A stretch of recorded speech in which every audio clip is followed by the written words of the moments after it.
And welcome everybody to season finale here at Bengal Gem and Friends, talking football with Bengal Gem and Friends, guys. Our 41st episode, the 40th anniversary of that special 1981 season here today. So right off the bat, you don't see Jamie, Tom, or James on the screen with me. So they will be on here to finish the evening out with us and close. Okay, so with 8 special guests this evening, there's only limited spots available for everybody. So they will be on here to close a lot of stuff at the end of the show to kind of talk about here, guys. But very excited about it. Again, I want to send a shout out to our friends from the Facebook group, Houday Nation.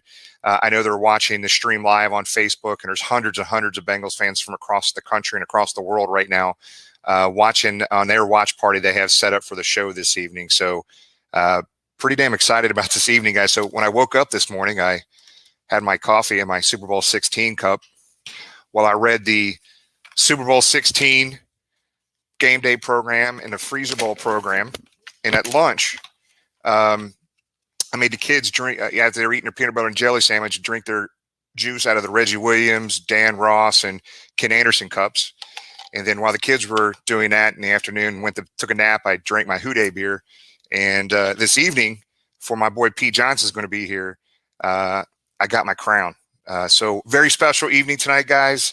I know Kenny's going to probably have his Keystone light going. Pete might have some his crown going here, but a very special evening tonight, guys. So a lot of people here. Reminder, as you're watching, make sure you type any questions, any comments you can in here in our chat area here.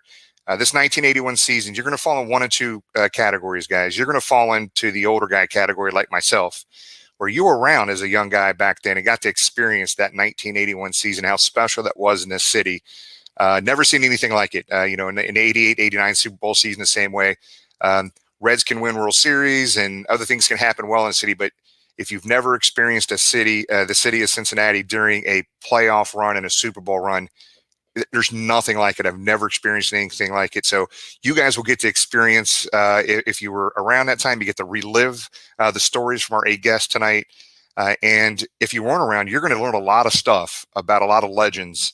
There were 5 Pro Bowlers that year and the 81 team. All 5 of those guys will be on screen here with us tonight, or at least they're scheduled to be on screen here tonight. I know we had some connection issues going here a little bit earlier as some of the players were testing out their connections. So let's do just a brief introduction. We're going to bring these guys on.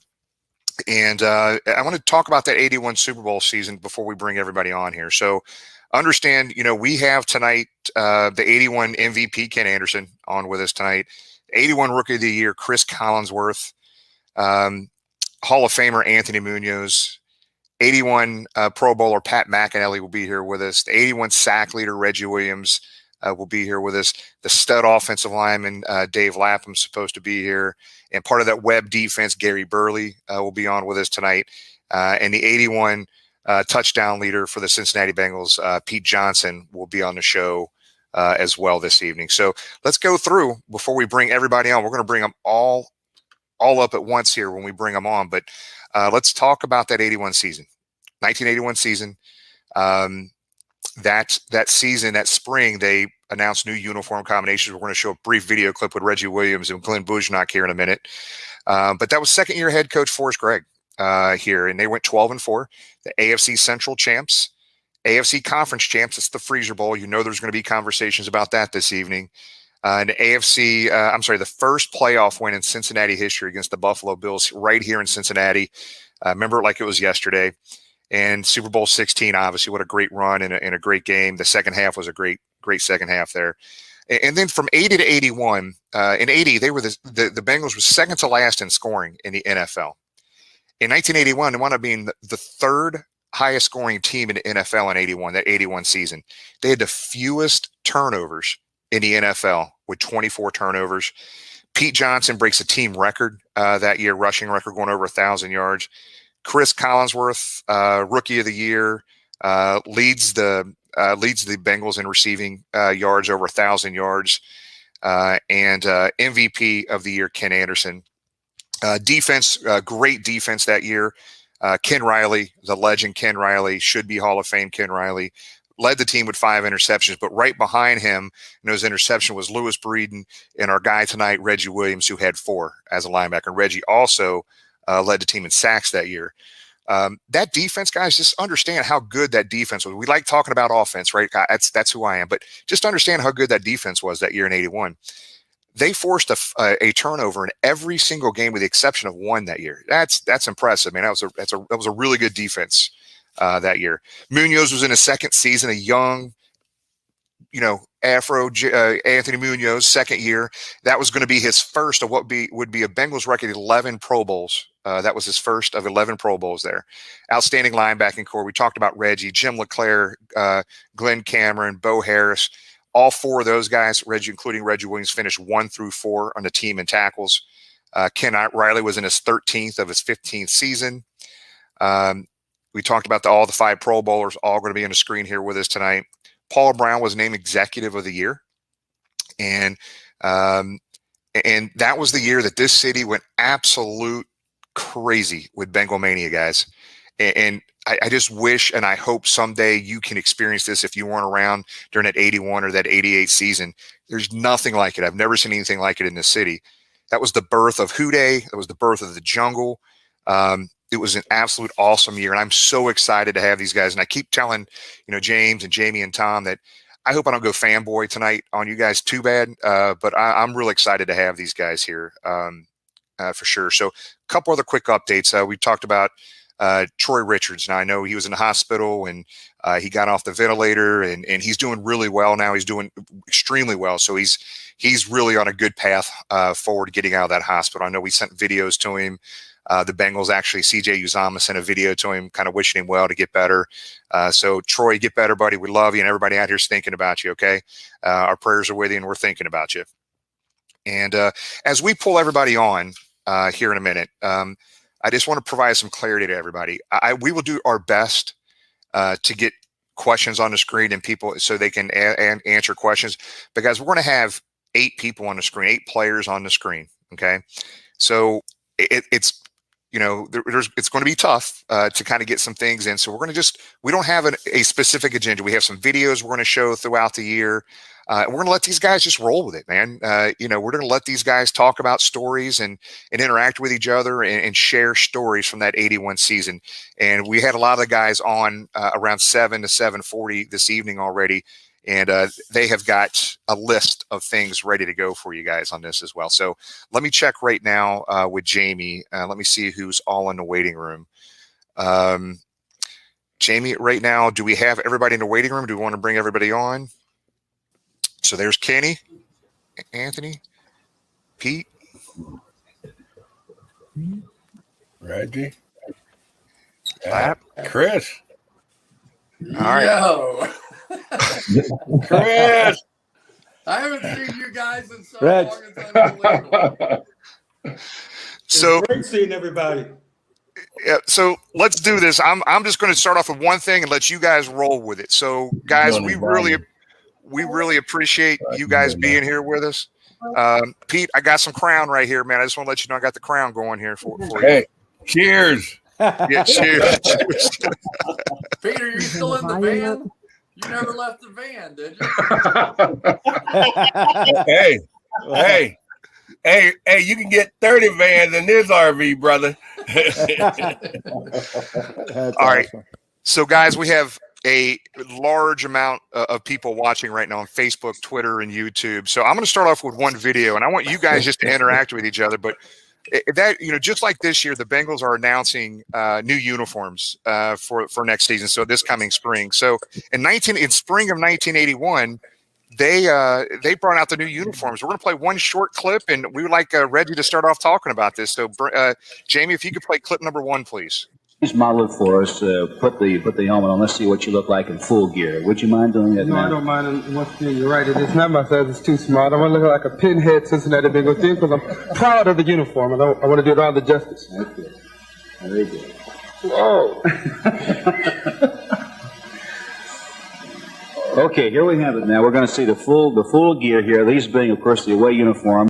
Very, very tight helmet. Glenn Bujnak has like a 7+ size helmet, and that initial helmet was only, I think, 7 at the most, and I'm a 7 3/3, so it was really a tight squeeze. But I liked the helmet. It was something fresh. It was something that was a big departure from our previous uniform. Our previous uniform was almost a Cleveland Brown takeoff with the lettering on the helmet. So I thought it was exciting. I was getting married in a few weeks, so anything was going to make me happy. Anybody else's thoughts on that uniform? I want to hear some real thoughts about that uniform. I know you guys thought it was crazy initially. Well, do we have a Collinsworth clip? I've seen it somewhere. He said, well, we got those guys, we better play good or they're going to laugh us out of the league. I just thought everybody in the NFL wore goofy helmets. I didn't know. Hey, Slim, the key was, I thought the key was Jeff Ruby opened the precinct, so we actually had somewhere to celebrate after we won some games. Now, wait a minute. Is it fair that Pat McInally is still the sexiest guy on our team? Is that even How are you, brother? I haven't seen you forever. I'm doing great.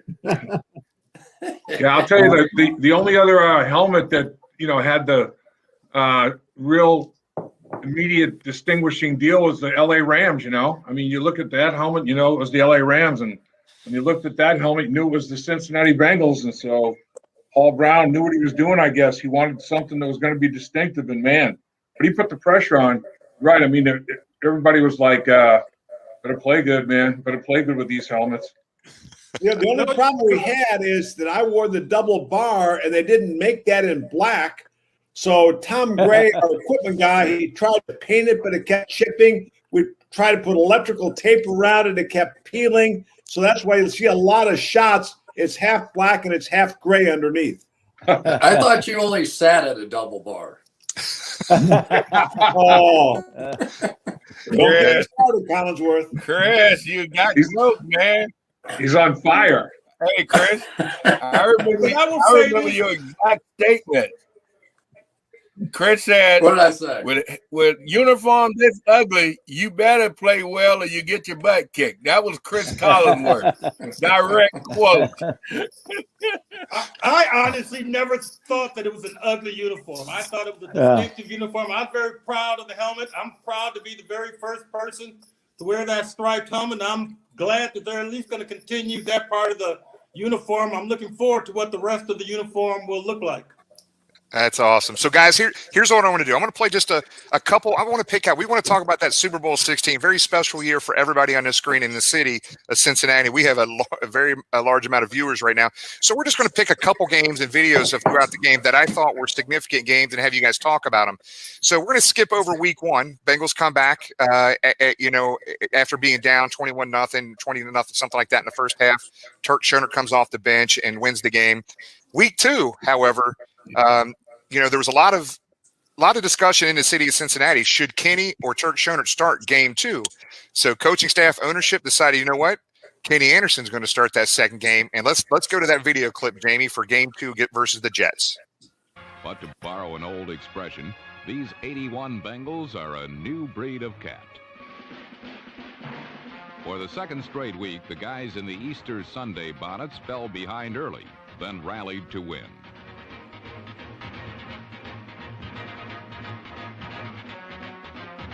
The go-ahead score came late in period 4 on this touchdown by Archie Griffin, and it gave Cincinnati a 1-point lead.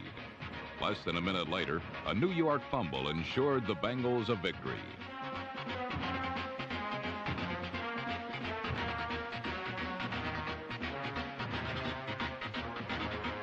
Number 72, Mike St. Clair's 12-yard jaunt increased the Bengal lead to 8, and those. So guys, that was 2 weeks in a row comeback win there. So just you guys remember that game at all? Hey, Lap. I think you have to talk about our van trip to Shea Stadium that took a detour. The early van from Jersey to Shea Stadium that got there just minutes before pregame warmup. Yeah, that dude, he was taking us to the wrong stadium. He was taking us to the wrong location. Unbelievable. Took us by Yankee Stadium. They had the U.S. Open going on. The Yankees were playing, and he thought he took a shortcut. Yeah. And we had how many starters? We had 8 starters on the van. Yeah, we had the entire starting lineup for the offensive line. No, Kenny, you were kind of a little nerved up in pregame warmups. What was going on out there? When you go out to warm up and the offensive line, the starters aren't there. I was nervous anyway. And then the thing I remember most about the game is, we went to our first practice, our first team session, on Wednesday, getting ready for the game. And, of course, I had thrown 3 interceptions against Seattle in the first quarter, got benched. So we have a pass play call, and the offensive line said, "Hey, Kenny, which way are you going to throw?" So we go an interception. So I'm a little bit nervous about this, and we get to the game. And so I think our offensive coordinator, Lindy Infante, let me get into the game a little bit, hand off on the first play. No, the first play is a pass play. So I get in the huddle, and I said, "All right, you blankety blanks. This is going to be a pass. It's probably going to go to the right just in case something bad happens. Get your butt over and cover." Yeah, of course, that Jets defense, they had Klecko, Gastineau, Marty Lyons, Abdul Salam. That was the sack exchange. They were famous for heating up the quarterback, and that was going to be a big challenge. But we had the eraser. We had Anthony Munoz, so we had everybody else blocking the other 3. Hey, Kenny, is there any truth to the rumor that when the offensive line didn't show up, you offered to let Turk start? The thought had crossed my mind. That's a good line. Hey, Chris, how about the classic line from Forrest Gregg? I thought I was going to have to suit up. Forrest Gregg was sitting there waiting for us. Yeah. Hey, he could have. No kidding. That's great. So let's keep going. So we're going to kind of go down the road to the Super Bowl here. So great feedback there, guys. We appreciate it. So week 10, you guys play the San Diego Chargers in San Diego. You guys thump them 40-17. And people need to understand that if you guys didn't win that game, there would be no Freezer Bowl because you guys would have lost the tiebreaker to them. You would have played in San Diego. So let's play this clip of that week 10 game against the San Diego Chargers, Jamie. His speed, and Bengal quarterback Ken Anderson attacked the soft spots.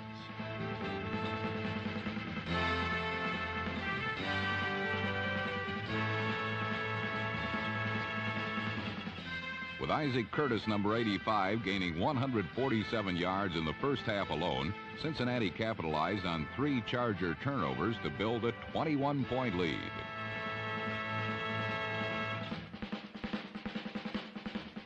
San Diego had the opportunity to cut the margin until quarterback Dan Fouts threw the costliest pass of the game.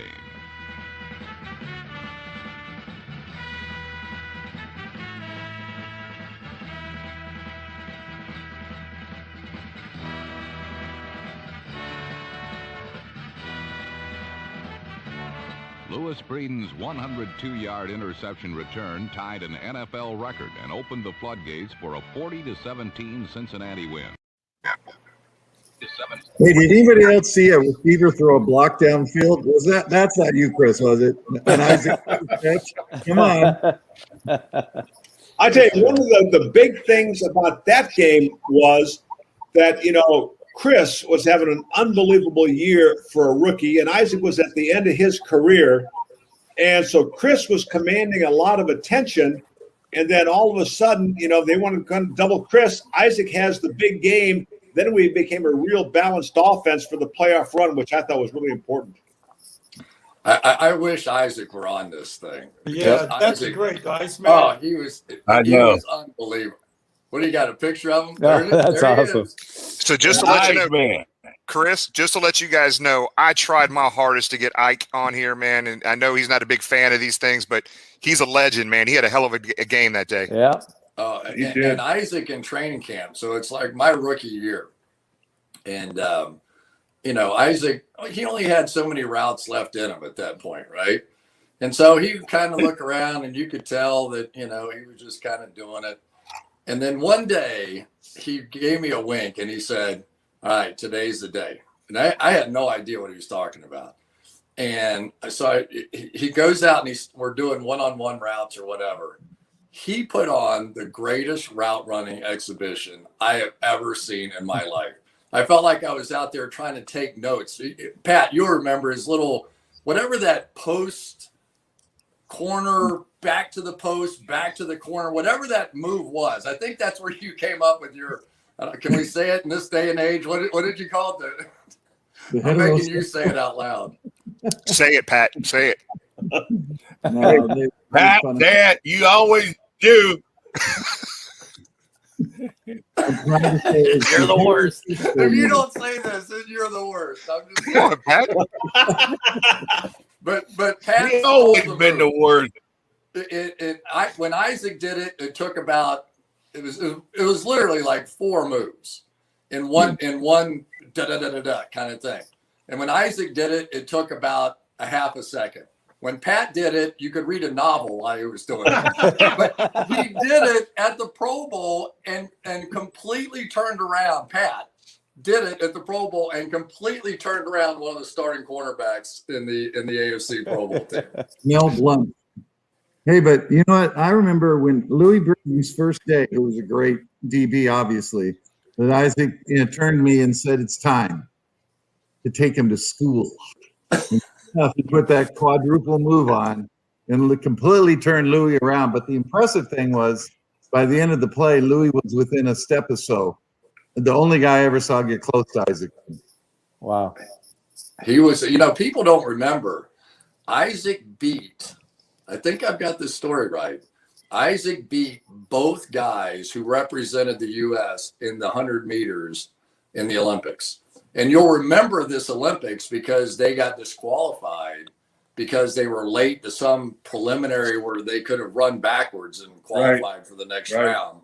And those were the 2 guys. He beat both of them. And Isaac got second in the NCAAs as a freshman. And he said he had such a great start. He was 3 or 4 yards ahead of those guys. And they restarted it because it was too good a start. That's what he always did. So wow. All I know is every time it snowed for the first time, Pat, what did he say? What now? Every time it snowed for the first time, what did Isaac say? Hamstring? No. Silver bells. Silver bells, you know. Now you talk about hamstrings. When I came in '73, you knew how special he was when he would go out to practice and he would tell Paul Brown, "I think my hamstring's tight. Isaac, take the day off." No, but he thought it might be tight. Take the day off. Yeah. You know, you mentioned how that game was so important for the Super Bowl, for the home field playoffs.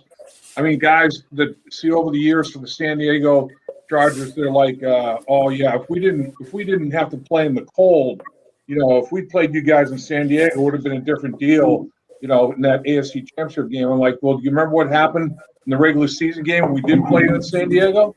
Yeah. And they're like, no, not really. You know, it's like 40-17. So I think we could have beaten you in the moon. It didn't matter where we played, really. But hey, do you guys remember, not younger guys like Reggie, too young, but the last play against Houston. That was the greatest play I ever remember in the Bengals. Where he won. Remember he took it in? 4th and 4. He had a curl. 4th and 4. And he went like 44 yards with a bunch of fours, I remember. Yeah. That could play of the year, I think, in the NFL, didn't it? I think it's still the Bengals' greatest play for me. It was unbelievable. 4th and 4, like with 40-some seconds from the 40-yard line was crazy. Yeah, little curl. Hey, so Pete, I got a question for you, Pete. So in practice, not specifically any practice at all, but you guys used to hit live, right? So did you used to run over Reggie all the time? Is that what you told us last show? You used to run over Reggie all the time? Oh, here we go. Hey, I would never hurt my teammates. What are you talking about? You The ran only over me teammate I all the always time. ran I over tried to block Chris is him. Chris, that wasn't very often, man. Hey, Chris, you're still walking. You're We right, can barely Chris. walk. You're So I didn't run you over. Hey, Chris, you had people protesting in front of our house. Leave it alone. Telling people on Monday night that I ran you over. I had protesters and everything. Like, why don't you like Cris Collinsworth? I love Cris Collinsworth. I told my mother not to do that. All right, so Reggie, one more quick question about that I game. tell you one thing. Go ahead, Pete. Hey, Jim, I got to tell you one thing about Reggie, though. So we were in practice one day, and, you know, everyone kind of goofing off. And Reggie, I don't know, he came on the wrong side of the bed, but we didn't have pads on. We was in shorts, and he looked at me and yelled at me, "Stop clowning around." And he come up, and he going to hit me, and I stuck my arm out, and Reggie, what happened, right? You hit the ground. And after practice, he come up to me, "Damn, I didn't know you was that tough." You remember that, Reggie? Of course not, man. I didn't hit you that hard, so I know you can remember. That's good. Oh man, that's great. So, all right, let's move on because we're gonna get to the Super Bowl, man. And you guys go any direction you want. But to me, as a young buck watching this game, Week 15, the dreaded Pittsburgh Steelers, the road to the Super Bowl goes through Pittsburgh. Week 15, you guys beat up, had a very physical game and win the AFC Central 17-10.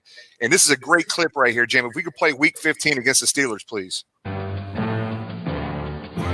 It has been said that to get to the Super Bowl, you must first pass through Pittsburgh.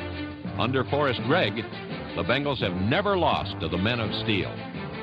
Players and coaches alike go after the Steelers with an uncommon zeal. When you play Pittsburgh, you understand what's in front of you. And I think good football players, I think they respond to that challenge. Our guys, for some reason, they know that they must play their best football against Pittsburgh. Otherwise, they're going to get beat. And they're not only going to get beat by the score, they're going to get beat physically. And they understand that. Yeah, come on, Kenny! Right there, right there!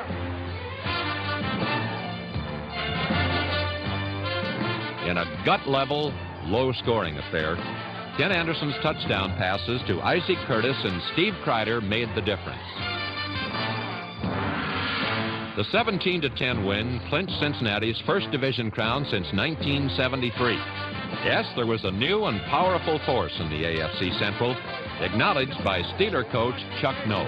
All right, listen, congratulations go all the way. One thing right now, you may have worked for. The next step for the new champions, the playoffs, and a showdown with the Buffalo Bills.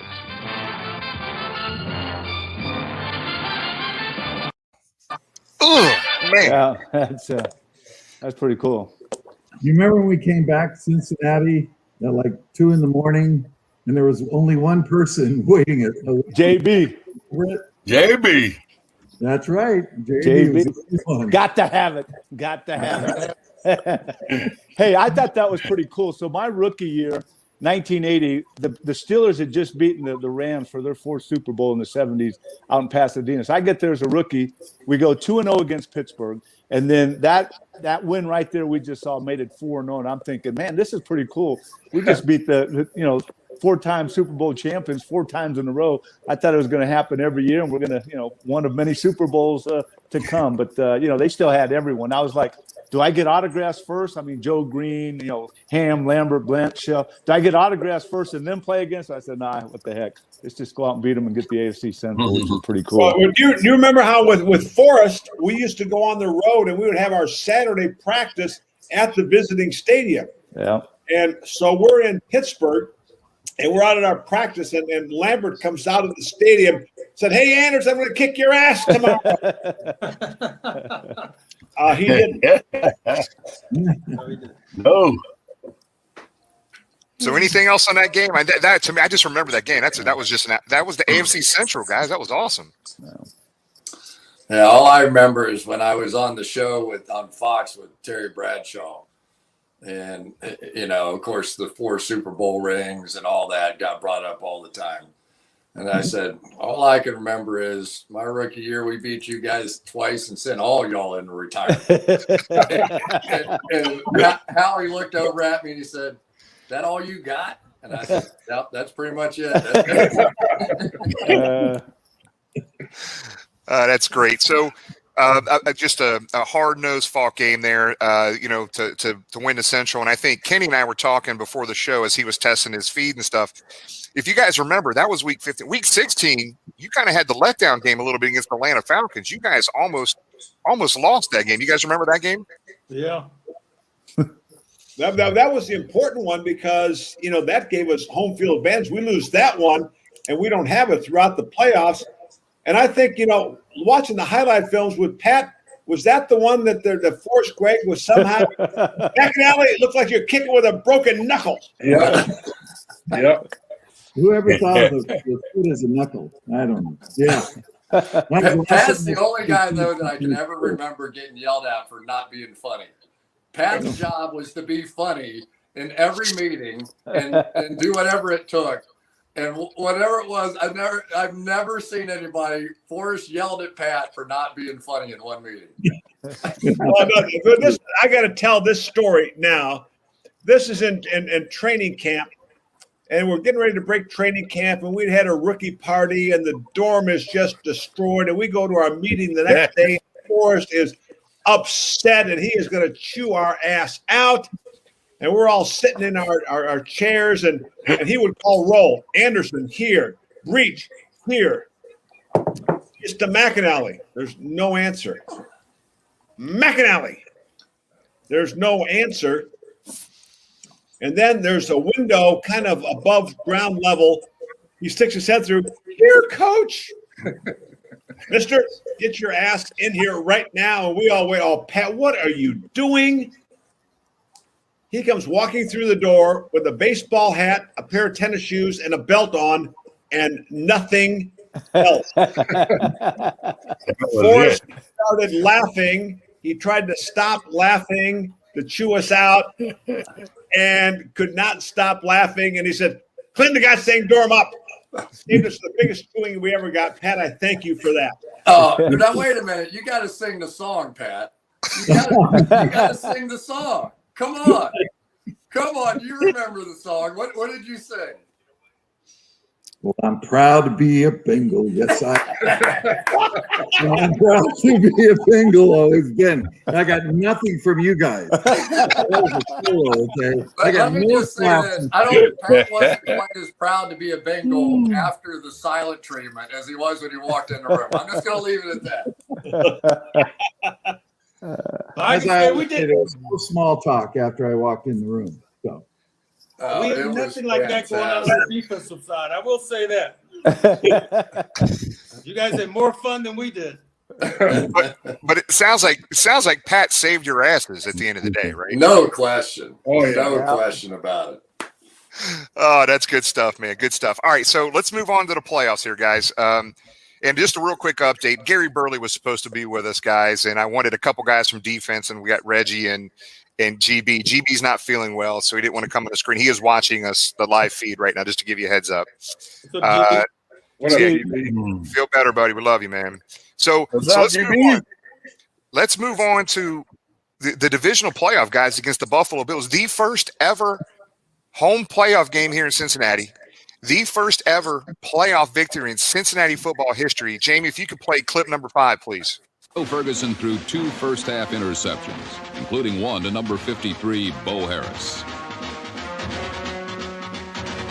Ferguson was unable to complete a pass for the first 25 minutes of the game, but his counterpart, Ken Anderson, couldn't miss. Anderson completed his first 6 attempts, and his passing set up a touchdown on the Bengals' very first possession.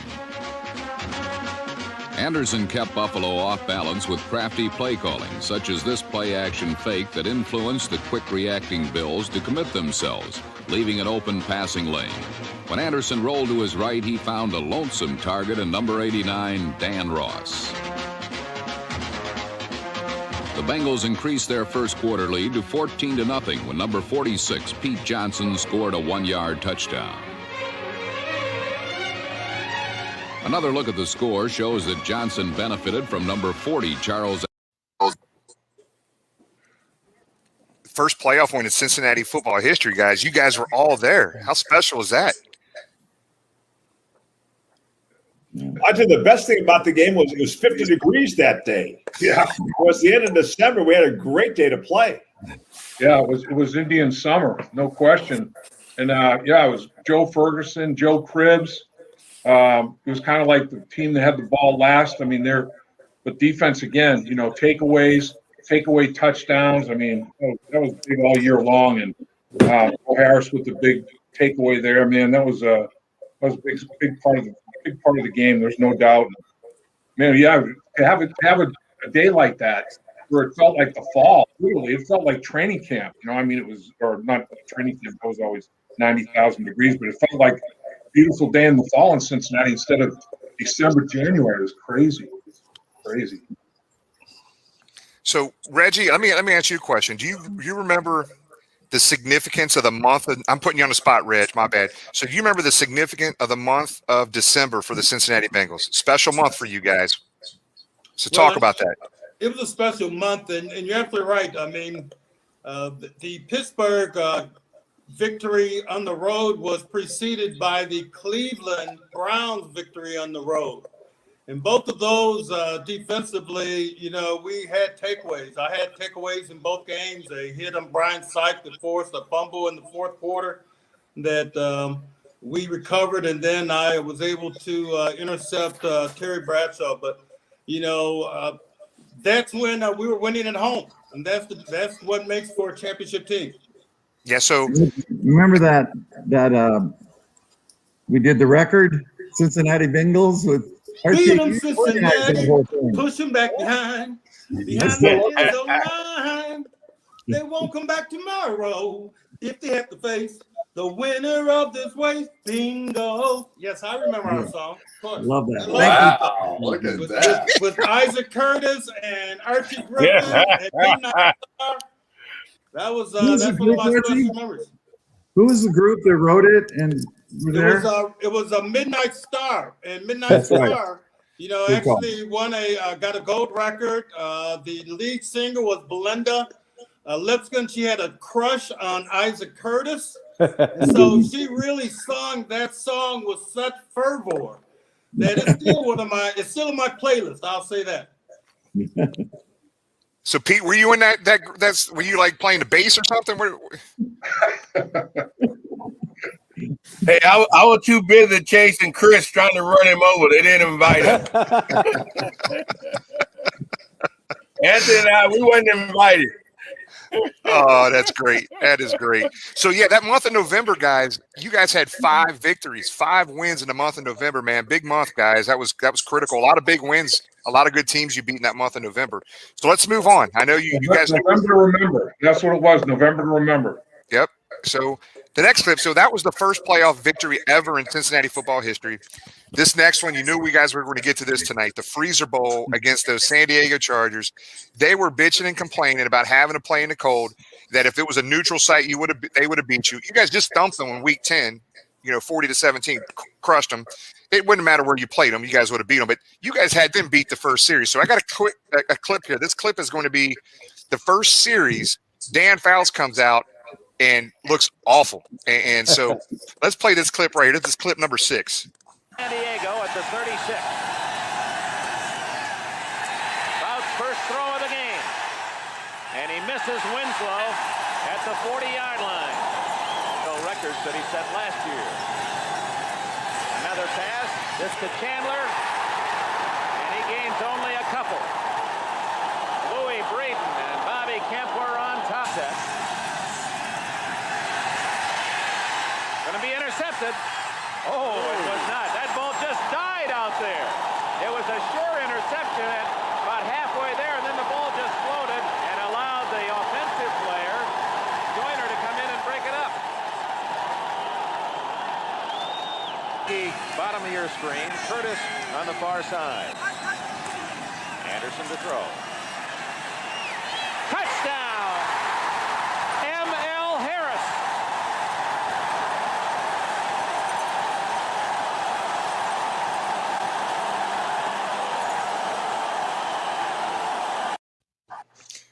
I know you got things to talk about with that clip, guys. Here's the one thing I want to talk about is I want to hear from all these guys. What were your survival techniques for that game? Everybody had a different one. What were your survival techniques?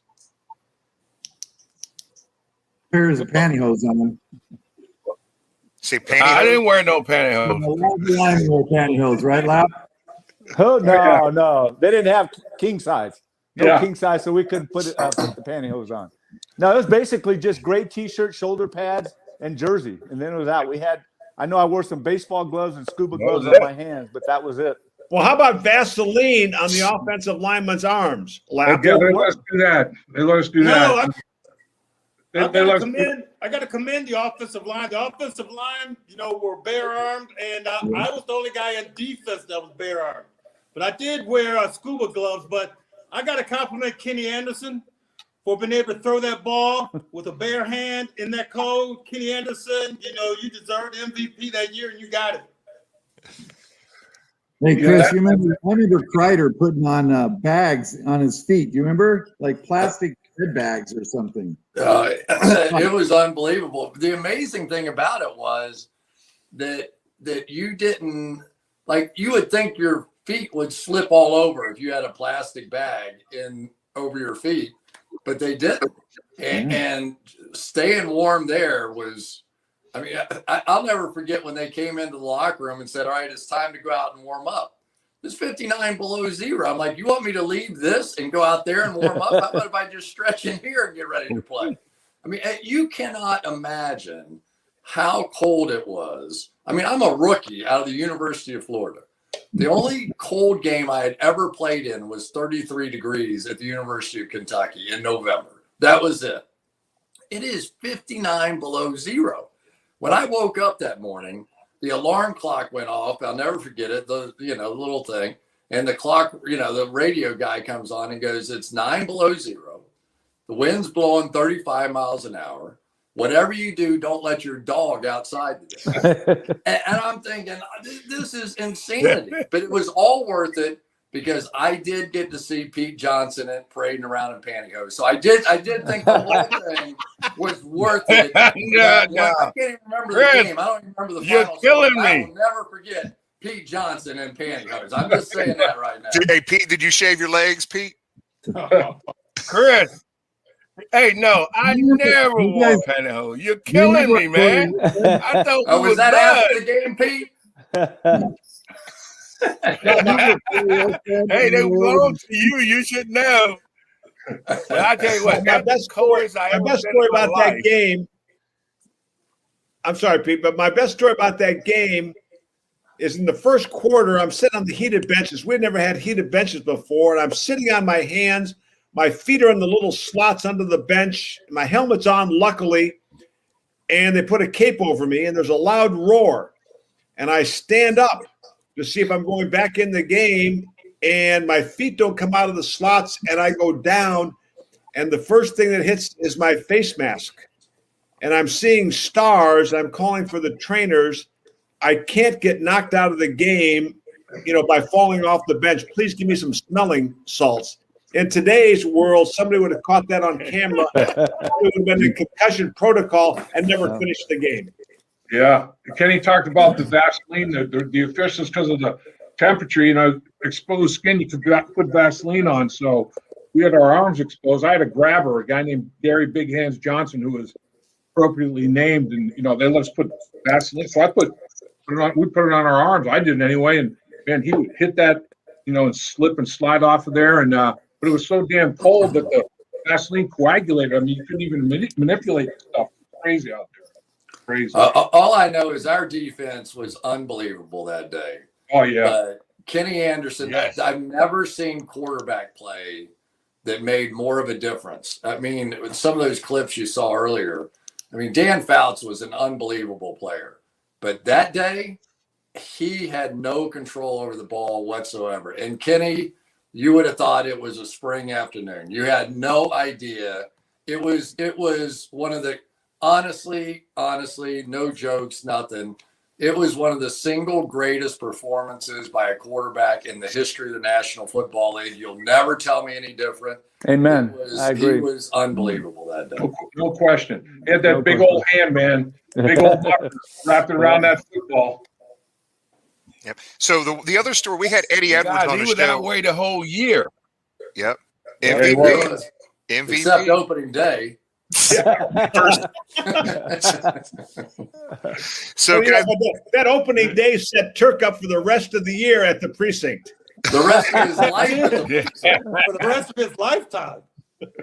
Oh, that's great. So it's funny, guys. About 3 months ago, he had Eddie Edwards on the show, and he told the funniest story about him and Isaac Curtis sitting on the bench, and Isaac's ears were freezing. So Isaac had those hand warmers. So he said he took one of Isaac's hand warmers and put him on his ear, and it started freezing, like burning his ear like a piece of meat. And his ear started turning white and cooking on his ear. You guys remember that story? Did you guys share that? Did he share that with you guys? Yeah, I remember sitting next to Eddie on the bench because he was from Miami, just like Chris. I mean, that was a brutal cold for those players to be exposed to. I at least, grew up in Michigan and went to school in New Hampshire, so I was somewhat ready for it. But he was sitting in the bench, as Ken said. This is the first time we had these benches, and they had these cutouts. And he was sunk so deep in that bench that his pants caught on fire. And we said, Eddie, you're on fire. You're on fire. He said, I don't care. I don't care. I want to know where they got the hand warmers. I never had any of those. I didn't have one either. I think Chris and Isaac had them. Nobody else. It was just the receivers. Correct. Jim, have you ever thought that Forrest Gregg actually played in the two coldest games? Right. Or coached and played. Pretty amazing. When you think But he was bundled up when he played. And that's why I got to give it to our offensive line, who, started the trend now of being bare arm. I'm glad to be part of that trend. Suns out, guns out. It all started in that game. Hey, Lap. I don't know if you remember when we came out for that warm-up, that short warm-up before we ran back in, I believe we spotted two Chargers with no sleeves on. So when we came out for the game, we made it a point to look over to the other sideline and find those two guys to see if they were going to go bare arm. and they were all bundled up. They might have They had 2 or were. 3 layers. Yeah. Absolutely all bundled up, no doubt. Yep. So Chris, who did you send popsicles over to the night before the game? Wes Chandler. Wait a My minute. Florida guy. Wait a minute. Tell that story, Chris. I've not heard this one. Wes Chandler and I played at the University of Florida together. I'm quite sure they never made it there, but I did just as a little joke because I knew he'd be dying as much as I was because he was from New Smyrna Beach. So he had no prayer of getting anything done in that game, just like I didn't either. I honestly, the thing I remember most about the game was that the only way I can describe what it was like to get hit was if you took a 20-foot mirror and took a sledgehammer to it and watched it fall into 100 pieces on the ground. That's what I felt like the first time I got hit in that game. I'm just telling you, there is no way to explain. And maybe if you're on the offensive line or Reggie or Pete and you're getting hit repeatedly, whatever. But when you only got hit ever so often, I have never and have never experienced anything like that in my entire life, ever. No, I will agree. In terms of cold, as soon as you took one step away from the heated bench, it was like slapping you in the face. Yeah. And it was immediate, brutal pain. And the whole time you're like going into it like this, it became an entity. It was another monster on the field, so to speak, and almost had his own life. But the San Diego Charger players had bought into the cold being their enemy, and they were all bundled up. And that's why in the second half, they came out and tried, to get a drive start in the second half, and that's where it actually was the first time that Hank Bulla did his zone blitz defense with me and Ross Browner, us doing an X stunt. That resulted in me hitting their running back Chuck Muncie and forcing the fumble that ended their first drive of the third half. And from that point, they were cold for the rest of the game. Hey, Chris, I have never been that cold in my life. And I made a promise to the Lord I would never be that cold again. That's why I'm in Florida right now. And at 50 degrees, and I won't leave the RV. Hey guys, remember how you may have been cold, Pete, but they didn't stop you. Yeah. Oh no. Remember Forrest Gregg had the guy open the doors at the stadium with the wind whipping off the river, and Rolf Bernerska lined up to kick an extra point or field goal or whatever, and it was like Siberia, man. The wind that was coming in that tunnel into the stadium, and the officials looked at, Forrest Gregg, what do you? And they closed those doors off. When those things were open, you remember that wind tunnel? Oh my gosh, man! Man, I thought y'all made that up. Oh, that was brutal. You guys remember Forrest pregame talk when he said, "Men, like going to the dentist. Like going to the dentist. Yeah, you know it's going to hurt, but you got to go anyway. Gotta go do it. Yeah."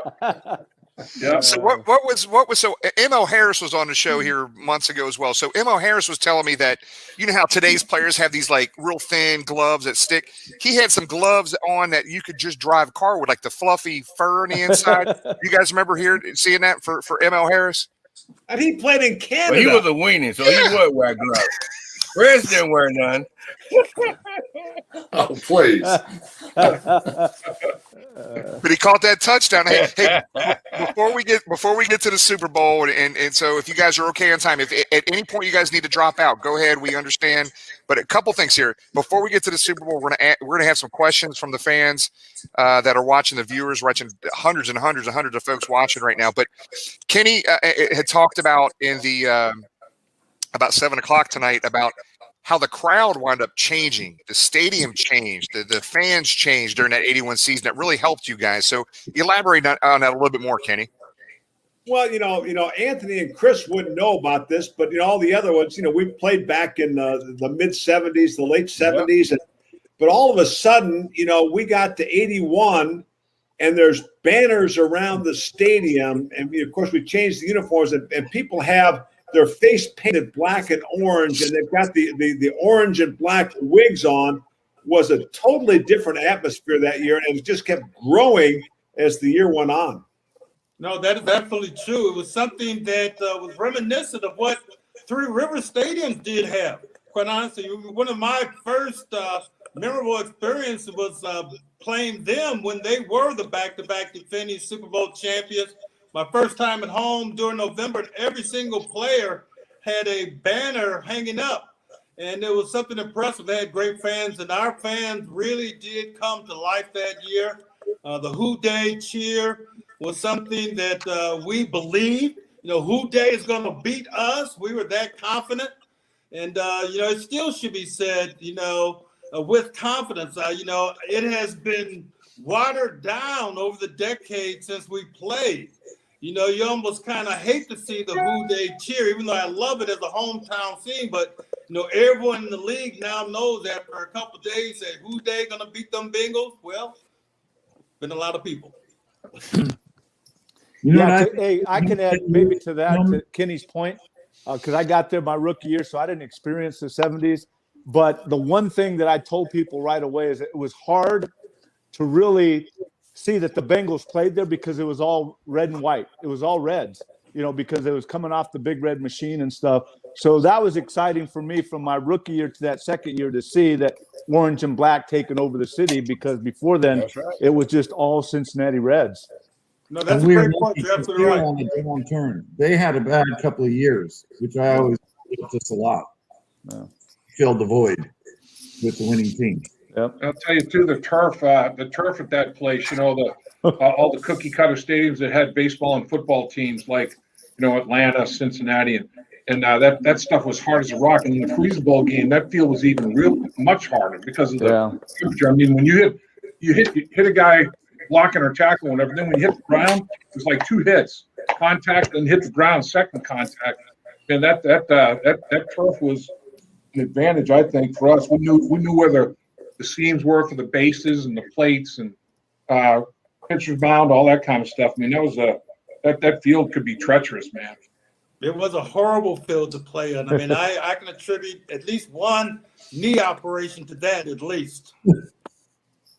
I'm sure the Bengals picked it up. The Bengals bad in Pittsburgh. Yep, Pittsburgh, Philadelphia, Atlanta, Cincinnati. It was all the same, right? Jets was terrible too. Yeah. So Pittsburgh had a sheet of carpet on cement. But the worst part of our stadium still was still the fact that Marshot would let Shotzi 1 and 2 use our field. And that was disrespectful. So, guys, hey, before we go to the Super Bowl, I know we got a lot of stuff and there's a lot of Super Bowl memories for Pontiac, and I know a lot of these stories that I can't wait for the fans to hear. We want to go to a few questions from some of our viewers, just a couple of questions here from our viewers. There's really hundreds of questions right now. So, Jamie, if you want to pop up just a couple questions, and guys, if you can see these on the screen here, basically it says, does any one of the guys have an opinion on the Hall of Fame snubbing of our players and the franchise? Not just Kenny Anderson, but Ken Riley, Isaac Curtis, Anthony's obviously already in, but Willie Anderson, Corey Dillon, Max Montoya, all these guys that should be in the Hall of Fame. What's your guys' take on that? Well, the one that makes me crazy is Kenny. Yep. Because how many passing titles did you win? 4, something like that? 4, and gets us to the Super Bowl. And honestly, I had a fumble in the Super Bowl. We were so bad in the first half of the Super Bowl. If I ever had anything in my lifetime that I cannot stand to think about, it's the first half of that Super Bowl in Pontiac. Literally have never watched the game. I had a catch and fumbled the ball on the 5-yard line. I think we had 3 turnovers total in the first game. But Kenny Anderson was unbelievable. He had a fantastic game. The reason we didn't win was because mistakes of other people, not him.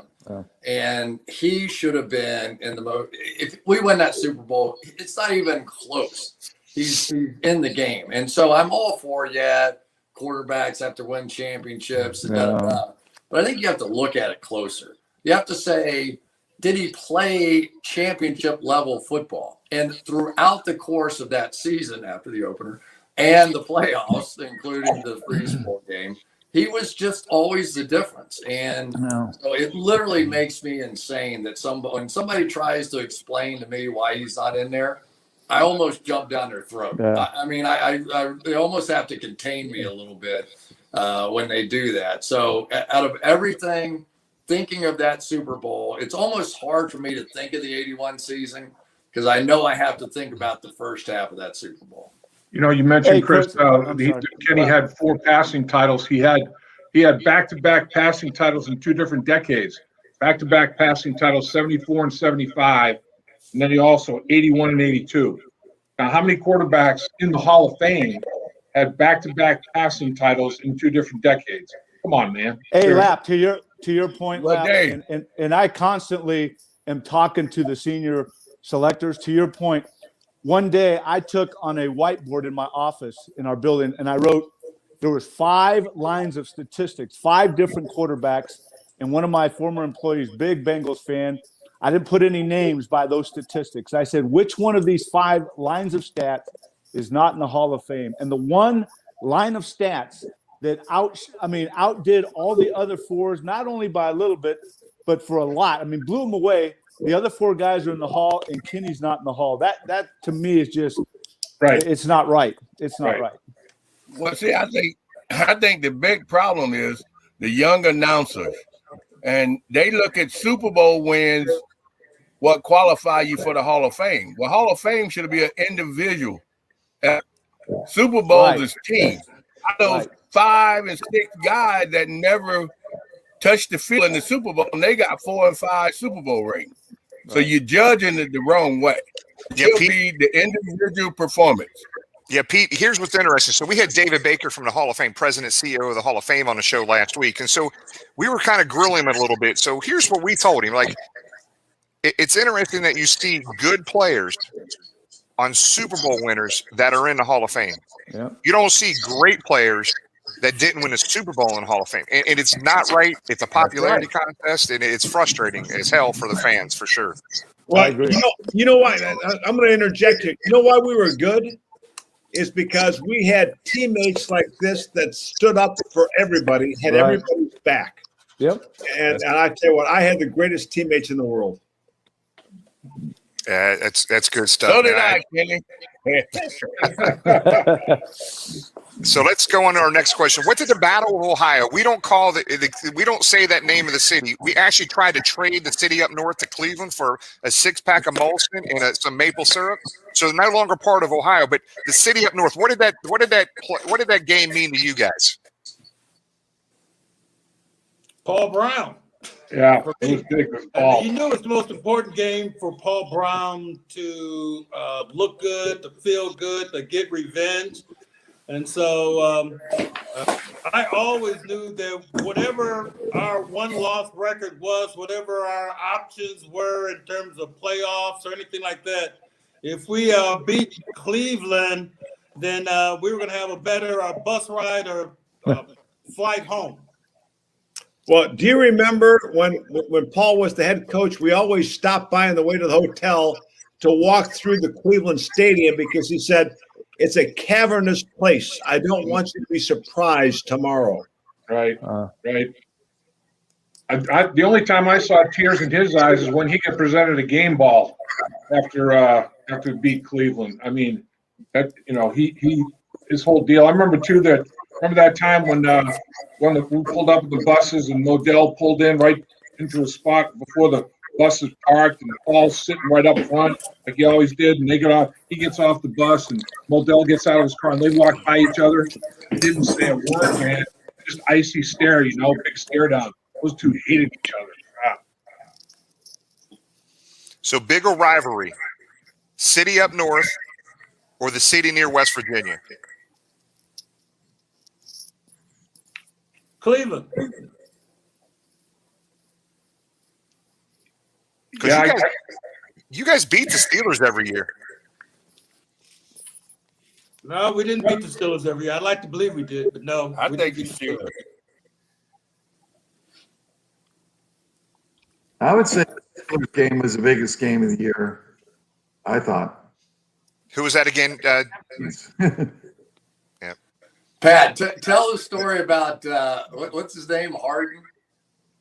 Oh, this is you talk about the greatest play in Bengals history. This didn't happen in '81, but this is a legendary. Tell this story. This is fantastic. Oh, the hit. Oh yeah.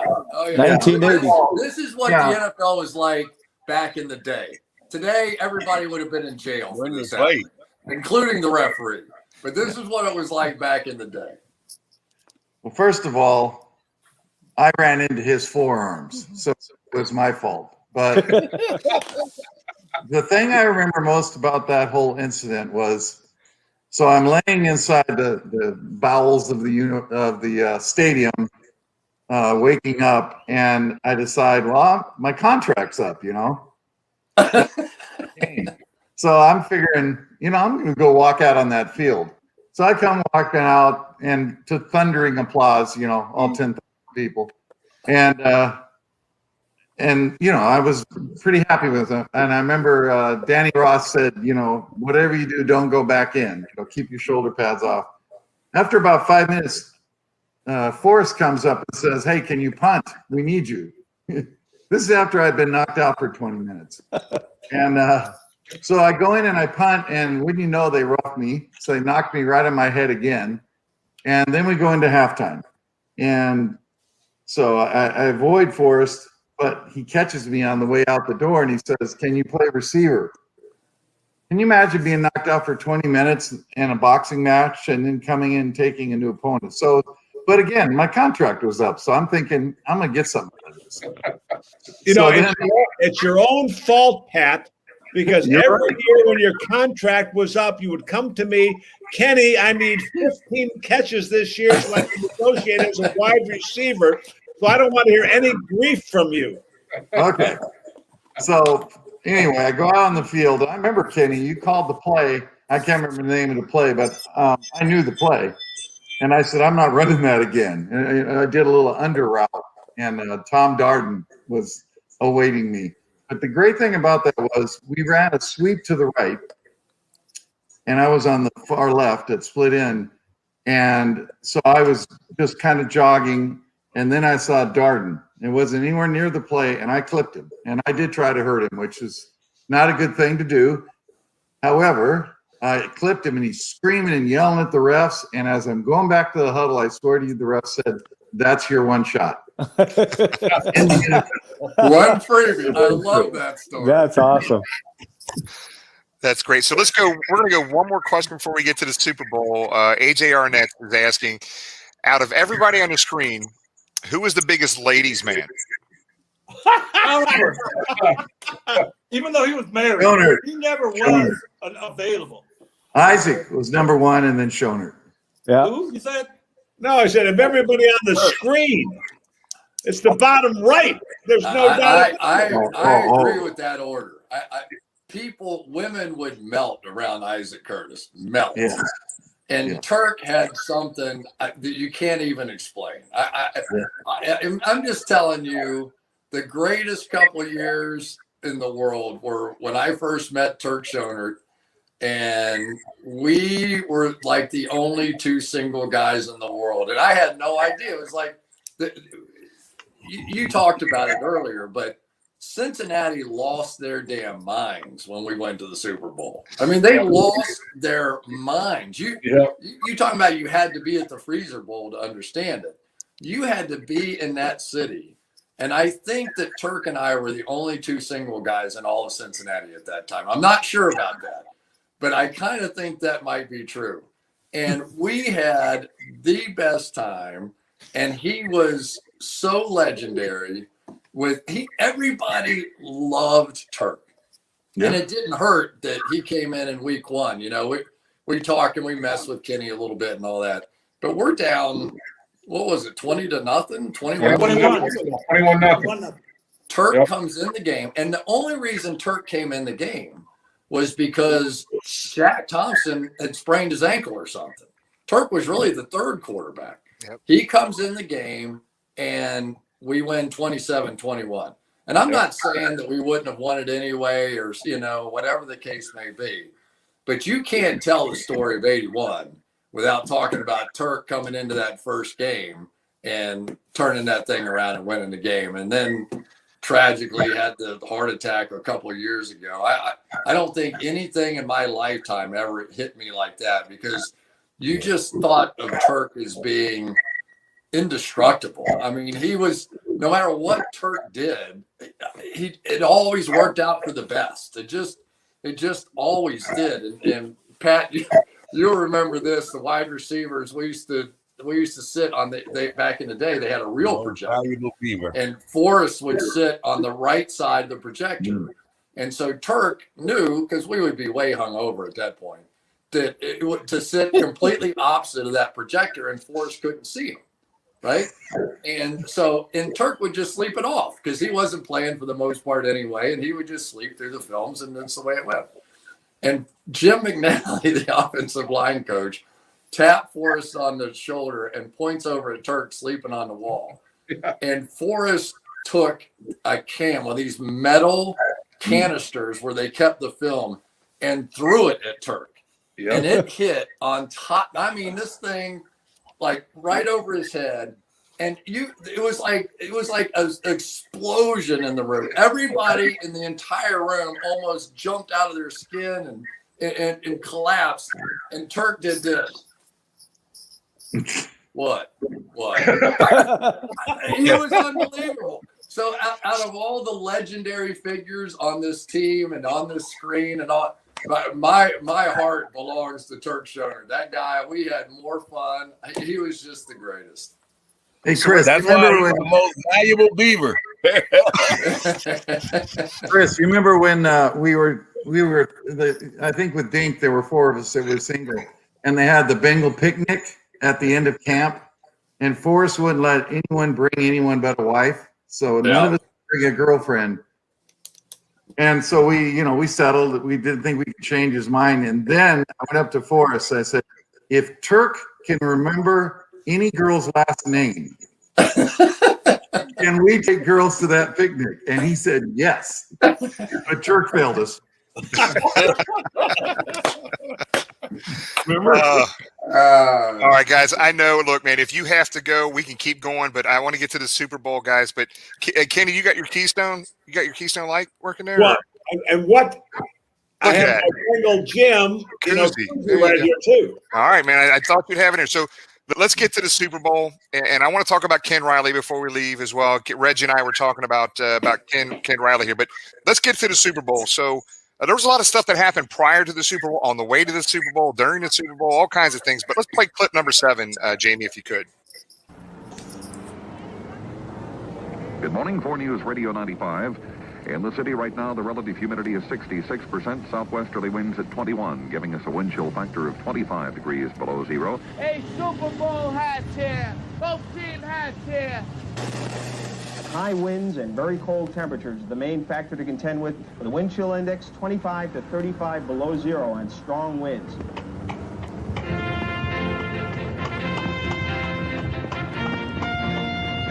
It is most treacherous of all for pedestrians right now. Sidewalks are blazed over most of the area. If you have a chance to hire someone or do it yourself, try to get that ice cleared.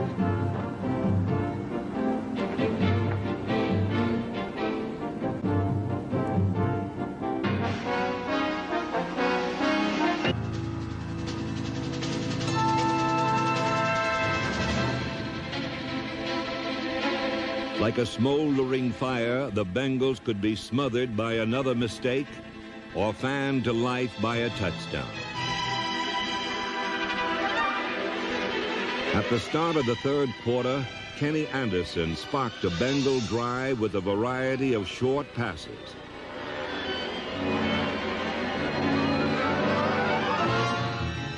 Then he culminated the 83-yard march with a 5-yard scramble for Cincinnati's first touchdown.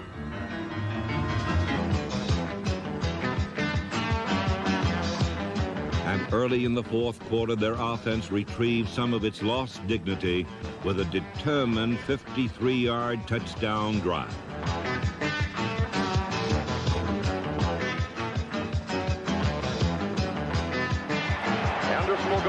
throw. Looks, fires into the end zone. Touchdown to Dan Ross. And now the Bengals are right back in this football game. With 10 minutes to play, the difference between the two teams was only 6 points. So, guys, that gives me goosebumps because there's no doubt in my mind you were the better team that year. That first half, man, just kind of killed us. So let's talk about the Super Bowl and things that happened during that Super Bowl week in Pontiac. Well, the first thing that comes to mind is turnovers. We turned it over 4 times, and they had a goal line stand against us, so it stopped us on down. So that's 5 turnovers, really, and they had 1. And, you basically go -4 in the turnover department. You're beating yourself. I mean, they're too good to give that kind of stuff, that kind of an advantage to. And we beat ourselves in that game, and it's very disappointing. Well, the key, to me was the part of the game where we kicked off. They fumbled the opening kickoff. We had the ball in great field position. We make a first down. We've got 3rd and goal on the 5, and I threw an interception. And Dwight Hicks ran it back for a while, and they ended up scoring a touchdown and taking the lead. And without that interception, if we score a touchdown or at least kick a field goal, I think the outcome is different. It was weird with that because they have all these stats all the time on Super Bowl week, and the team that scored first was 14-1 in the prior 15 Super Bowls before Super Bowl 16. So that was a big deal, like you said, Kenny. The scoring first thing was a big deal in terms of stats and everything. I mean, I can't think about it. I swear, I literally cannot. I can't think about my mistake and what I did to the guys who are on this screen and who I love and all that kind of stuff. I have never watched that game. I've never, when the highlights are on, I look away. I can't stand it because I agree with what you said. I think we were the better team. I will always believe that we were the better team, and we just got beat. But we had a chance. We lost to those guys in Cincinnati too. So we did. It's hard to argue with their world championship. But you'll never convince me that we weren't the better team. You're right, though, Chris. They beat us by 20, I think, in Cincinnati, didn't they? They beat us pretty good. 21-3. Yep. Yeah. 21-3. Yeah. 21-3. Yeah. I have to say one thing though, Chris. I understand beating yourself up, but you made that one catch over your head, which is still in Super Bowl highlights. I don't know how you caught that ball. It was one of the greatest catches I've ever seen. So you didn't play perfect, but none of us did. So none of that us. Yeah, so guys, let's talk about. So I remember as a little kid, man, that look, man, I know there's some things I know. Kenny, you posted something on Twitter this week about you and Lapham being roommates and what happened. I want you guys to talk about that. But after the Super Bowl was over, you guys came back to Cincinnati and Fountain Square. The city was still abuzz. I mean, they were proud as hell of you guys. If you remember, the city was on fire still after you guys lost that Super Bowl. Well, Chris and I didn't go back to the city. We went out to the airport to go to the Pro Bowl the next day, and we get out to the Detroit airport about 7 o'clock in the morning, and we're not feeling really good. And of course, our first flight is to San Francisco. And I said, Rook, come on, let's go to the bar. And so we went there and started drinking, drank on the whole flight to San Francisco, had a layover, drank a little bit more, took our flight to Honolulu to get to the Pro Bowl. When we got there, I don't know about you, Chris, but I said, tell Coach Shula I will not be at the meeting tonight. I was not feeling really good. No, hey, Jim. Chris and Kenny was so drunk, they didn't even know I was on the plane. They didn't even know I was on the plane. They come downstairs. They was upstairs drinking, and they looked at me like, what are you doing here? Well, we knew a little bit because the plane was tilting just a little bit. Well, I'll just say this for the guys that weren't going to the Pro Bowl. It was a fantastic reception that we received once we got on our bus to go to Fountain Square. From the time you got on 275, cars just stopped on the side of the expressway, and they would just start waving at us. And so, our bus slowed down so that every car in front of us stopped. People got up and waving. Once we got to 75 to go north, same thing happened all the way until we got to downtown.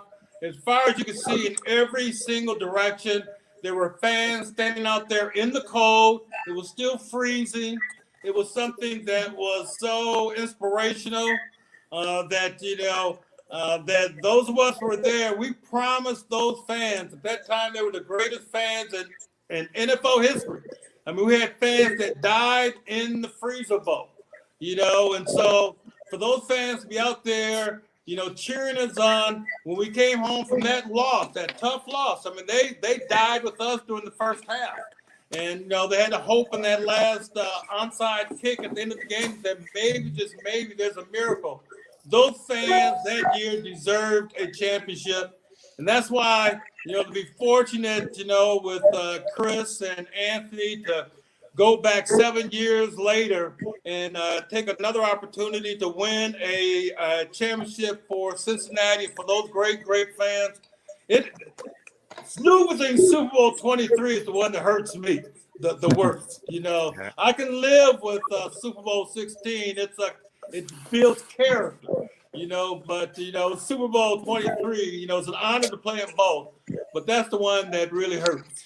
So Dave, if you could, I don't want to hear Kenny talk about this. I want to hear your side of the story on this. What happened in your hotel room in Pontiac? Oh yeah, so we get to the hotel and we go up to the room and open the door, and we're looking and it's there's just one bed, and the bed is like a bed that is up against the wall, that you can pull down from the wall. Murphy bed. Yeah, Murphy bed. So we thought, I'm thinking, hey, with the MVP here, they must have gotten us a suite. This is great. We might have some big old suite or something. Now that was it. They stuck us in a room with one Murphy bed. And Kenny looks at me and goes, hey, man, I like you, but, this isn't going to we're not going to do this. This isn't going to work.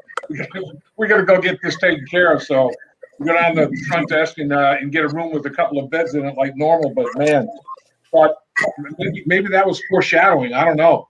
Things to come, but that was weird for sure. That's funny. Guys, look, man, I know we're really beyond time. I didn't give you a time frame. I want to respect your time, but there's one topic, and I'm so sorry, guys, but hundreds and hundreds of folks watching right now. I want to end the topic. I want you guys to close and let's talk about this guy right here, the Rattler from Ken Riley. So a couple pictures I want to pop up here. So an FMAU student. The FMAU student actually drew a digital photo of Ken Riley. And Jamie, if you could put that up right now. So he did a digital image of Ken Riley right there. And it's a damn shame this man is not in the Hall of Fame. And if you could put another picture up, God bless Ken Riley, rest in peace, Rattler. But here's a picture of obviously Reggie and Kenny at Ken's funeral. So I would love to end the show this evening and everybody make a comment closing about this man, because we are going to be doing a rally June 19th at the Hall of Fame, and we're going to have hundreds, maybe thousands of people up in Canton, and we're going to have giant cutouts of Kenny Anderson and Ken Riley. These two need to be in the Hall of Fame, and it's a damn shame when Ken Riley gets in the Hall of Fame, he's not going to be here for it, but his family is watching right now. I would like a comment from everybody on the screen right now about Ken Riley. Well, I'm going to start because on our Super Bowl team, next to Kenny, I'm the next oldest guy. And when you look at his career with 65 interceptions, which is fourth all time in the National Football League, in an era when we only threw the ball 18 to 20 times a game at the first half of his career, and he puts up those kinds of numbers and is not in the Hall of Fame, it's a travesty. One of the great guys of all time, one of the great defensive backs of all time. He wasn't flashy. Unfortunately, we had Lamar Parrish on the other side, and he was a punt returner, the more flashy guy. But Kenny was just an unbelievable defensive back. And when everybody that has more interceptions than him is in the Hall of Fame and he's the next guy in line is not, that's wrong. Yeah, out of the guys, just real quick, the top 8 interception leaders in NFL history. only one of those top 8's not in the Hall of Fame, and it's Ken Riley. So I'm going to go down the screen here. I'm going to go on the order that I see in the screen. So, Kenny, thanks for your feedback on Kenny. Pete, Big Pete, give us your feedback on the Rattler. Oh, not only a great player, but he was a great leader. And Kenny led by example. You know, and that many times he'd pull me over to the side and just have a word. You know, he wasn't going to be yelling on the field at you or nothing, but he figured that something needed to be addressed. He would pull you over and talk about it.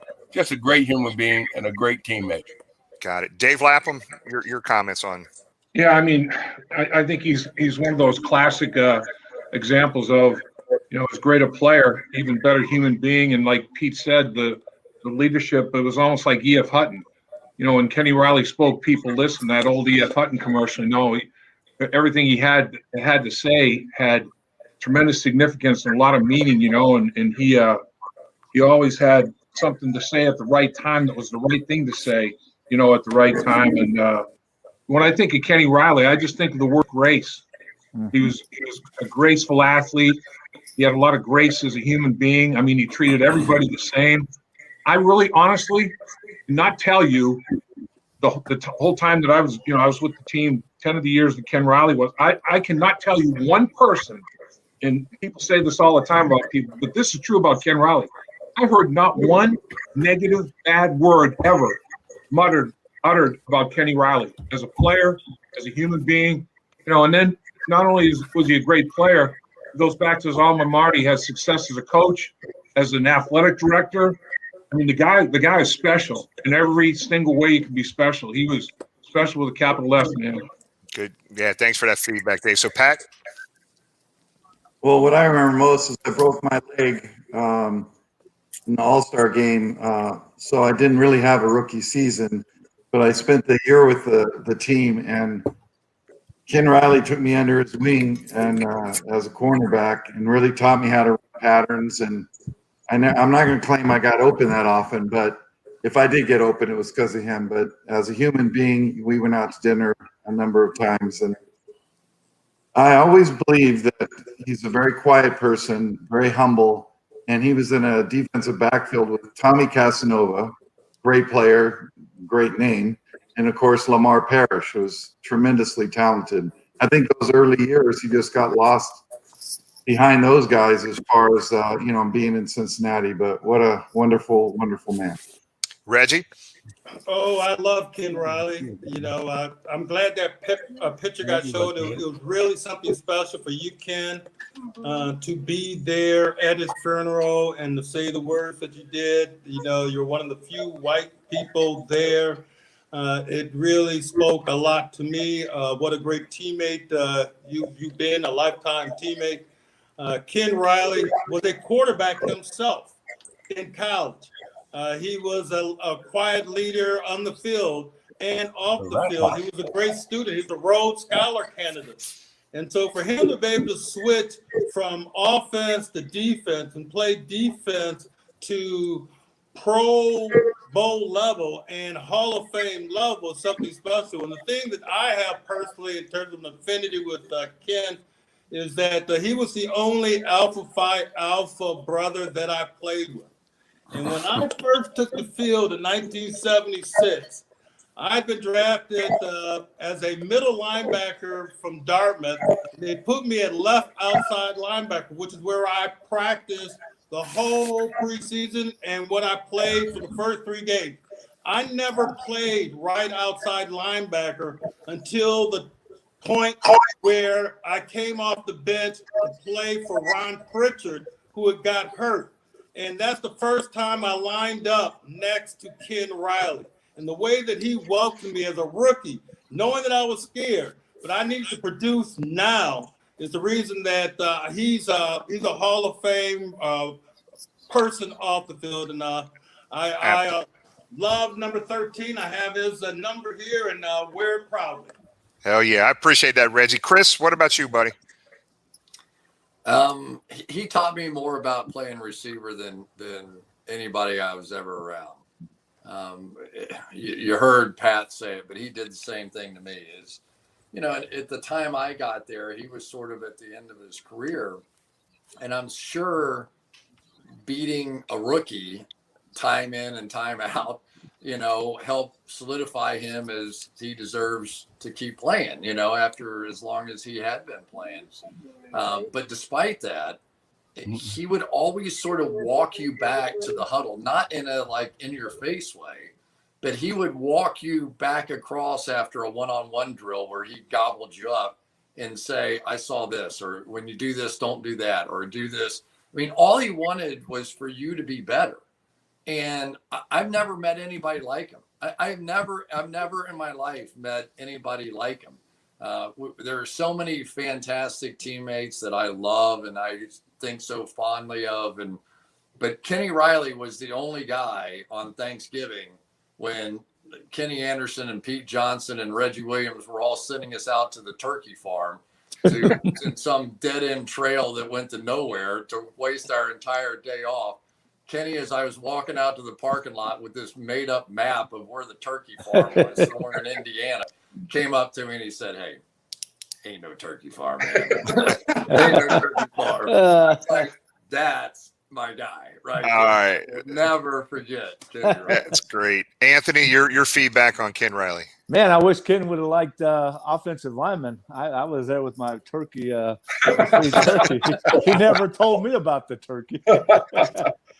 No, I guess as a young player that came to the Bengals at the end of his career, I kind of looked around to see the type of individuals, not only on the field, the type of player, but also how they handled themselves off the field. And I mean, right away I found out and knew about Kenny Riley as a player. I mean, what he had done over his career and what he had continued to do, even the short time I was with him. But I noticed the humility, but the leadership qualities. He wasn't, boisterous and loud, but you could tell that his work ethic and the way he carried himself, a true professional. And that's what I was thankful for when I got to the Bengals. There was about 3 or 4 guys that I looked at that had those qualities, and Kenny was right there on the top of the list. The way he handled himself, and just the excellence of humility and performance, and a tremendous leader. So I appreciated that as a young player coming into the NFL and getting to know Ken and having a chance to play with him. Yeah, well, guys, I'm going to tell you this little clip, this last 4 to 5 minute clip that we just did, everybody giving feedback on Ken Riley. That clip will be sent to the Hall of Fame. David Baker and his staff. I just want to let you guys know, you guys are nothing but class, and you guys are all Cincinnati football legends. And Cris, they can give you a hard time all you want because you're a great announcer. We love you in Cincinnati. The true Cincinnati fans will love you forever, brother. We appreciate everything everybody on this screen does.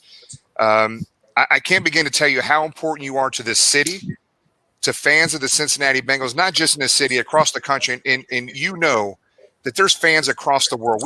At our tailgate that we have had fans come in from 42 different countries, 28 different states, and everybody knows who everybody in this screen is. And we appreciate everything you guys have done for the city, fans across the country and the world for the Cincinnati Bengals. But thanks for being with us tonight. It means so much. You guys are all special to everybody. And I had a lot of fun. I hope you guys did too. Great time. Great seeing everyone. Thank you, Jim. It was fun to see everybody. We appreciate it, man. We'll see you. Cheers.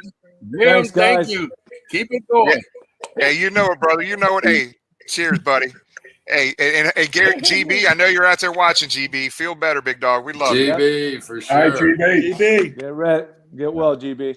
Thanks, you guys. I appreciate it. All right. Thanks. All right, It Jim. was fun. Great seeing you guys. Yes, sir. Thanks, everybody. Take care, Later, Chris. man. Good seeing everybody. Yep. So everybody that's watching right now, if you want to hang around, we're going to have James and Jamie and Tom come on the screen. And guys, I can't begin to tell you that I try not to fanboy, but I'm telling you what, best day ever. Yeah, that was the culmination of a great season 1. What would you say? It was episode 41, and that was just that was epic. We had Chris on for the first time. Anthony back, Reggie, Kenny, our man Pete Johnson, just our buddy Dave Lapham. That was epic. I guess that's the best word to describe it. See the smile? I want to be sleeping with this tonight, baby. That was epic. I drank half this bottle of Crown. Jeez, and good job, Jamie. Jamie, you were managing awesome, all man. that too. So. Thank you. All I can think about is what the hell are we going to do to end season 2? So James, guys, I know everybody watching. We've had hundreds and hundreds of folks online watching right now. So James, go over what our plans are. So this was the season finale, and good grief, how are we going to top this? But let me tell you, wait till episode 1 for season 2. We got things in the works for you guys. But James, kind of tell everybody what's going on and what me, you, Tom, and Jamie met about, and what our plans are for the upcoming season and what we're getting ready to do. Yeah, I think if you look back when we started this, if you would have told us there was 41 episodes in season 1, we'd have been like, yeah, right. So this thing has evolved and taken on a character that none of us ever envisioned. As we said from day one, this is a show by the fans, for the fans. And that's what we try to do each and every week. So without everybody tuning in here, we wouldn't have the show. So we appreciate everybody that's tuned in for 41 episodes. So we are going to take a little break. Hopefully everyone enjoys the Super Bowl. And speaking of the Super Bowl, once again, we want to thank everybody. $2,000 raised for the Anthony Muniz Foundation. We'll drop that check off next week to their office. We talked to Anthony before the show came on air, so we'll make a date next week. We'll take some pictures, share it with you, so everything's on the up and up. But we'll personally drop that off to their charity, $2,000 for the squares. So it'll add a little excitement to the game on Sunday. I think Jamie has a graphic. Hopefully he'll be able to pop it up. But 4 great prizes. We got the Jonah Williams football for the winner of quarter 1. We have the Sam Weish picture. Hey, James, real quick, that courtesy that the Jonah Williams football is courtesy of Thomas Reedy. Gosh darn, I know he got that from somebody. I'll apologize later for that. And then the second one there, the second quarter is Tony the Tiger and Carrie donated that one for us. So thank you to those. Tony, as everyone knows, was instrumental when we did the duck races in the jerseys. So thank you to Tony and Carrie for that. That'll be the winner of quarter 2. Quarter 3, we've got the Anthony Muniz football there. And I think Anthony has agreed to personalize that for our winner there for quarter 3. And then the final score, our buddy Hollis Strunk with that custom Joe Mixon figure, one of a kind. So you'll be the only Bengals fan with that to end the game. So again, thank you everybody for that. As we said, it's going to add a little excitement to watching the Super Bowl on Sunday. As always, want to thank our friends at Houday Nation for tuning in and talking about the show as we end the season 1, as we're saying, and entering season 2. We're going to take some time off. But with that being said, we're going to show clips. We're going to go back to our traditional Sunday night time slot. If you remember way back when, after the draft week, Sunday nights were our traditional nights, 8 p.m. before the season started. So in the off season, we're going to go back to that tradition, which worked well. So starting March 14th, we're going to do a free agency special. So we'll be back Sunday, March 18th, 8 p.m. And leading up to that, the little gap we're going to have now to kind of catch our breath. And Jimmy's done a tremendous job of getting a litany of guests that are just, the show shows you what we've done, what Jimmy's done all season to get these. So we'll take a little break. But what we're going to do is put together some highlight shows. So we'll have a quarterback show that'll have the Kenny Anderson, Jeff Blake highlights. We'll have a defensive line show that'll show Gary Burley and the other gentlemen. We'll have a defensive back, a safety show. We'll have a media clip that we're going to show. So that'll kind of buy the time. We'll show those in our traditional Sunday night at 8 p.m. time slots. And then once again, we'll be back live Sunday, March 14th. Mark your calendar, back live for a free agency show as we kick off the 2021 season. If free agency is anything like it was last year, I think it's going to be exciting. We saw what we did on the defensive side last year. Hopefully we'll have some offensive additions to protect our savior at quarterback, Joe Burrow. And that's that. Tom, you got anything to add to what I said? No, you guys started this. You've done a phenomenal job. And tonight was incredible. Like you said, and to cut that up and send it to the Hall of Fame for Ken Riley. You know, I think it touched everybody watching, especially the guys. You heard, you know, the emotion in the guy's voice right there. But that was incredible. And yeah, after the Super Bowl, there is a little bit of a sort of a dark shutdown period for the NFL as a whole. But no doubt, as fans, everybody's looking forward to free agency and the draft. And I know Jimmy and all of us have been talking about guests and everybody getting ready for the draft. So even though we'll be dark, I can't wait. Man, that show was crazy. I just want to apologize to anyone whose comment didn't make it to the screen. I tried to put up as many as I can. It was going fast, man. It was like going through a library card thing. I don't know how to explain it. Behind me, I don't know if we mentioned this or not, but we actually changed the name of the show. So we're no longer Sunday night with Bengal Jim and Friends. We are talking football with Bengal Jim and Friends. That gives us the flexibility to go from Sunday to Tuesday without confusing the hell out of everybody when we kick off season 2. So, yeah, just I want to say thanks everyone for watching. We had a lot of fun doing this. You know, as Jim said and James said and Tom said, it's by the fans, for the fans. And if you guys weren't watching, it'd just be the four of us sitting here talking to ourselves, basically. So thanks for everyone supporting. And, Jim, I'll go to you to close, then. Yeah, so I just want to let you know, I'm getting deluged with text messages. I'm not going to be able to catch up, but I do want to pick. So Ken Riley II and his entire family was watching this show, guys. So Ken Riley said that was awesome. That really got me tonight. Man, I can't thank you guys enough. That really means a lot to me and my family. And I can't begin to tell you, I kind of tear up a little bit, man, how hard that family has worked and how much the Hall of Fame has meant to Ken and his family. Here's another comment. Pat McInally, that was so much fun. What wonderful friends and teammates. Thank you guys. Thanks, Bengal Jim and Friends, so much for this. Pete Johnson, another text message. Thank you, Bengal Jim and Friends. You guys do an awesome job. Thanks for drinking Crown, is what he said. There's more in here, and I can't get to them. I'm telling you right now, I can't even keep up with this right now. I'm just going to say in closing here that Tom, James, and Jamie and I have had offline meetings together, and we have got some significant major plans for season 2. What a way to close out the season finale here for us. We would have never guessed this in draft in last year. Here's another one from Matt Mon in Florida. Just wanted to send a quick message. You guys were awesome. This show was very special. You guys are very much appreciated. Again, they're just popping up as I'm closing right now. So season 2, if you thought season 1 was outstanding, wait till you see what we got planned for season 2. I know Jamie has got some things in works from a format perspective and some other things we're talking about doing. We hope you guys enjoyed the season. I know I had a lot of fun by the fans, for the fans. I really hope you everybody enjoyed reliving that 1981 season or hearing about that 1981 season for the first time. It was fun, and it was just, I had a smile on my face the whole time watching these guys reminisce, Chris showing up, talking about all these things from that 81 season, how special it was to them.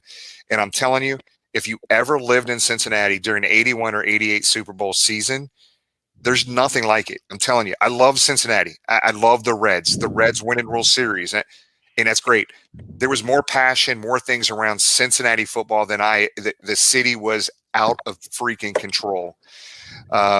Tom and I talk about that quite frequently. June 19th, there'll be more information. I've got to call into the Hall of Fame to see how we go about approaching. But tentatively right now, we have June 19th, which is a Saturday, day after my birthday, James. Don't forget my present.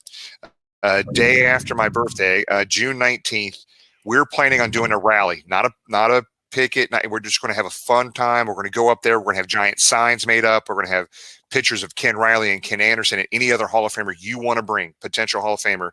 We're going to have a lot of media there. We will have a boatload of media there for this. So June 19th right now, that's tentative. So make sure you block off that weekend because we're going to go up around noon. We're going to do our half an hour, 45 minutes rally, get the media there, get our comments on that. We're going to put our stuff and our signs back in our cars, and we're going to go in together and have a tour of the Hall of Fame. together. And we're going to stay up there in Canton that night, real close to the Fathead Brewery. There's a hotel right there, and we'll have dinner and have some drinks together and come back that Sunday morning. So just lock up.